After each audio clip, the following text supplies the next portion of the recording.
Good morning. This is Dr. B from Restorative Tutors, and full disclosure, you're seeing me right out of bed almost. I just wanted to show you, if you've never experienced it, it is one very weird atmospherical, magical kind of thing that happens here. It's called frozen fog. And what occurs is the fog, which we had a lot of yesterday, just freezes. And so it makes everything look as if it's frozen, but it also creates this really eerie stillness in the air. There's no noise. It just is still and quiet. It's eerily so. Now you'll hear other noises like sounds of motors and birds and things like that, but it's a feeling of stillness that is a little unsettling at first. And I was thinking about, why does it bother me that when I walk into this, it feels like my body reacts physically? And I think it's because it is a frequency and power that is kind of what feels like comfort and peace.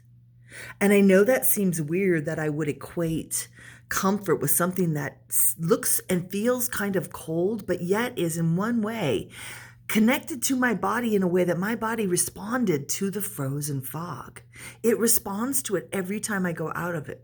And I think there is a idea, or maybe even an example, of the type of stillness that my body wants. It's showing me outside of itself that this is the kind of place that they want the peace to feel like, where there is nothing emotional that is tangible. You just forget all that and you just stand in awe of the frozen fog. But what you're really doing is stopping your body from feeling all of those thoughts in your head, and you're letting yourself be taken in by the beauty and the weirdness that surrounds you. And I'm going to say, let's try doing more of that. Let's be so present in our moments that we stop needing to go to the past and rework that stuff, or move to the future to wonder that when I have this, my life will be complete. Because guess what? I've done that. It doesn't work. It's not complete because you're not using it in the right way. We're not here to be, as they have set up in our society, sociologically rich and billionaires. Look what's happening. There's such few amount of billionaires. And are they helping the planet and the people on it? Absolutely not. They're only helping themselves. And why? And I will go back to my usual tagline. The answer is trauma.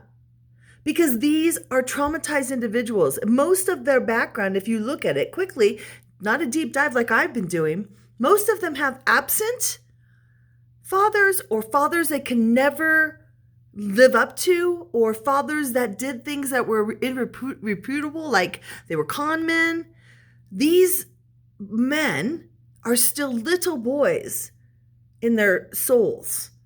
They're hurt little boys who didn't get what they needed at an age where they needed it. And they have not done the work, like many of us have, or are starting to do, of getting in there and realizing that pain that we're holding against someone else, we have to go back in a restorative mindset and look at that person and their background and their father, so that we can understand that is the cycle that continues. We do what we see. We model what our parents do, even if it's bad, and even if we know it's bad, we'll still do it. I did it twice, okay? So until you realize and go back and understand the person that you are angry at is not really anger anyway, it's just sadness of, why didn't you just love me? Because they didn't love themselves, because their parents didn't love them. My mom was the youngest of 4 children. My mom's mother, my grandmother, died when my mother was 5. And in those days, she had cancer. In those days, they didn't tell the kids weren't involved in the grieving. They didn't even get to go to the funeral. My mom's mom just left one day and never came back. So for my mother, I'm sure, I don't know, we didn't discuss this because I didn't learn about this but till older, but in my review, I can see that my mom's pain was that her mother left because she wasn't lovable. And therefore, my mom's way of coping with that was to be perfect.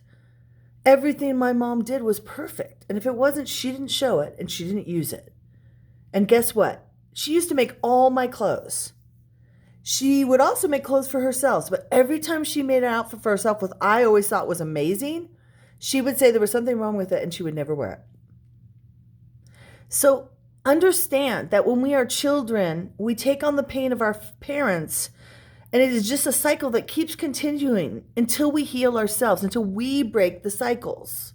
So this opportunity and this world that we're in is huge spotlights are being shown on individuals to show what it looks like when you don't heal your trauma.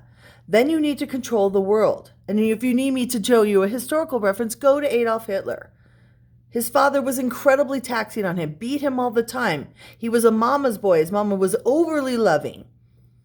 His brother died when he was young. He was very close to his brother. And so then his whole existence was a father beating him and his mother coddling him. That's not a healthy upbringing. And so look what he ended up doing. I want to take over the world, which he almost did. So you get what I'm saying? Why the trauma is so important? This is historical. We've been in a cycle of war and revolution, war and revolution, and many times we evolve in the revolution, and we will here too. But I think this is the revolution that can actually stop the cycle, which is what we need to do. We're in the world, humanity is in a trauma cycle as well of abuse and colonialism and taking over things. And all of that rests in trauma too. And the trauma is those that need to conquer because they do not feel that they are equal in themselves. And that comes from a societal problem where we need to start talking about the humanity of being human. We need to start talking about what that includes. How do we look at our fellow man? How do we look at ourselves? What's important about that? Trauma is waking up our eyes to the fact that humanity is dwindling, not humans, humanity. And that there are some that are fighting to keep it by going within and doing the work and healing themselves so we can be better humans on the planet. And if we all decide to start doing that, what will happen is the energy of the planet will shift. We know energy is in part of this, literally and figuratively. The destruction of our environment as a world is because of fossil fuels being burnt. And yet no one's stopping it. Yeah, some people are slowing it down. But then the new answer is EVs, which, okay, great. They don't use gas, but their batteries are causing children in the Congo to be killed and people to be maimed as they dig the rare minerals out of the earth. So we need to reevaluate our process, and that takes going inside first. I'm always going to tell you this. It doesn't start with this person changing. It starts with you doing your work to heal the wounds that are continually and without your knowledge many times facilitating how your life is going. Let's choose positivity. Let's choose peace. These monks walking across the country are changing the world by walking. So I want us to follow their example by you in your neighborhood and where you are, doing your little bit to be kind to the humans around you. It costs you nothing to do that. And what it can do is it not only raises your vibration, it raises their vibration. It connects two humans to understanding, hey, you know what? We want more of that kind of energy. We're tired of the dark and the death and the destruction and the lack of belief in the human soul by behaviors. We want to see real humanity reaching out to each other. Okay? That's where I think we're at. And I know that's a big thing, but I really think we're there. So you can do your part by doing your work. And that go back to your parents and look at their childhood. How was their father and mother? How did they grow up? What kind of society was it? Were they, what would you have to do in society to be considered a functioning member? Go back to your parents and maybe even your grandparents. Where were your grandparents? All of this factors into how you are as a human, okay? So we need to cut that cycle of following examples of people who hurt their own children, and then those children grew up and then they hurt their own children. We can stop that cycle right now by going back. If you want to get in the past, go back and say to your parents, I forgive you. You did the best you could. And if they didn't do good at all, just forgive them for yourself, because that's it. It's the only way you're going to move on. Okay? All right, this is a lot. Started with the fog. I'm going to show you the fog now, and I'm going to go out quiet. So this is Dr. B from Restorative Tutors. You can find me on Substack, Restorative Tutors. You can also find me at restorativetutors.com, and I'm also on YouTube at Restorative Tutors. So here we go. I'm going out quiet. Have a lovely, lovely day.